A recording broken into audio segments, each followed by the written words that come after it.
Halo teman-teman, Assalamualaikum warahmatullahi wabarakatuh.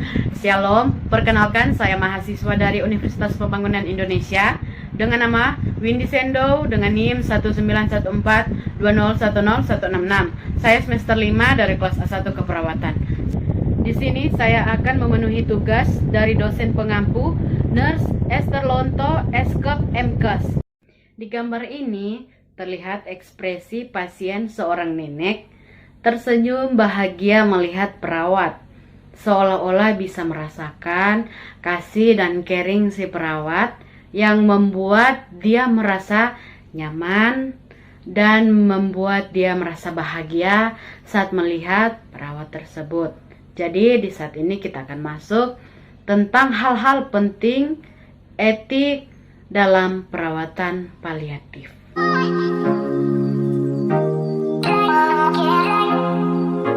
Yang pertama, pengertian dari WHO.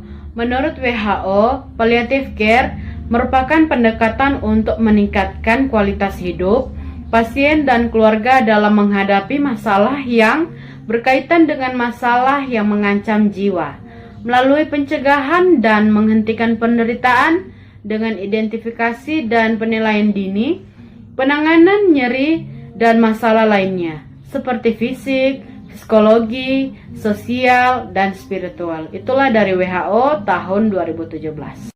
Etik dalam perawatan paliatif.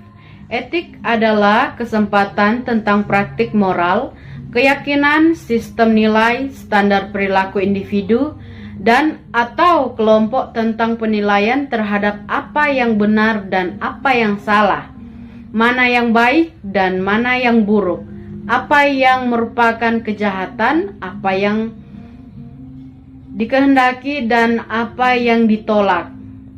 Kedua, etika keperawatan adalah kesempatan atau peraturan tentang penerapan nilai dan keputusan yang ditetapkan untuk profesi keperawatan. Dasar hukum keperawatan paliatif. Pertama, aspek mediko-legal dalam perawatan paliatif. Dalam kurung keperawatan Menkes nomor 812/Menkes /SK/Angka-7/2017. Ada beberapa aspek. Pertama, persetujuan tindakan medis atau informed consent untuk pasien paliatif. Kedua, resusitasi atau tidak resusitasi pada pasien paliatif. Ketiga, perawatan pasien paliatif di ICU. Keempat, masalah mediko-legal lainnya pada keperawatan pasien paliatif. Kedua, aspek mediko-legal eutanasia. Eutanasia adalah dengan sengaja tidak melakukan sesuatu untuk memperpanjang hidup seseorang pasien atau sengaja melakukan sesuatu untuk memperpendek hidup atau mengakhiri hidup seseorang pasien, dan ini dilakukan untuk kepentingan pasien sendiri. Kajian etik tentang perawatan paliatif yang dikatakan oleh Rasjidi tahun 2010, persetujuan prinsip dasar perawatan paliatif, ada beberapa ciri-ciri sebagai berikut. Pertama, sikap peduli terhadap pasien. Kedua, menganggap pasien sebagai seorang individu. Ketiga, pertimbangkan kebudayaan. Keempat, persetujuan. Kelima, memilih tempat dilakukannya perawatan. Keenam, komunikasi yang paling tepat. 7, aspek klinis perawatan yang sesuai.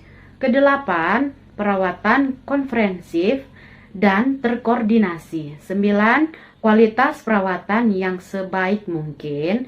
10, perawatan yang berkelanjutan. 11, mencegah dan terjadinya kegawatan. 12, bantuan kepada sang perawat. Ke-13 yang terakhir, pemeriksaan ulang.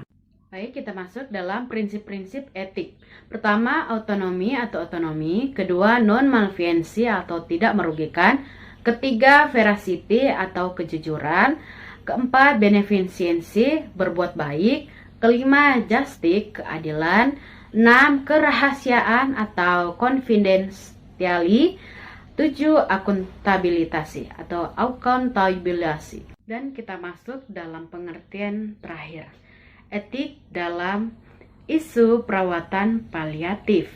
Sifat perawatan paliatif berfokus pada perdebatan tentang masalah etika pada kematian. Keadaan pada akhir hidup dapat mengakibatkan dilema etika yang lebih rumit oleh isu-isu tentang kompetensi orang yang akan meninggal. Hak mereka untuk menolak atau menerima perawatan dalam pertahankan integritas pribadi mereka atas kematian mereka sendiri. Dilema etika mungkin timbul dari perbedaan pada nilai-nilai ditempatkan pada nilai-nilai kehidupan dan walih mereka. Setiap orang memiliki hak untuk mengakses setiap kemungkinan pengobatan, beberapapun harga dalam hal keuangan, waktu, dan sumber daya yang tersedia.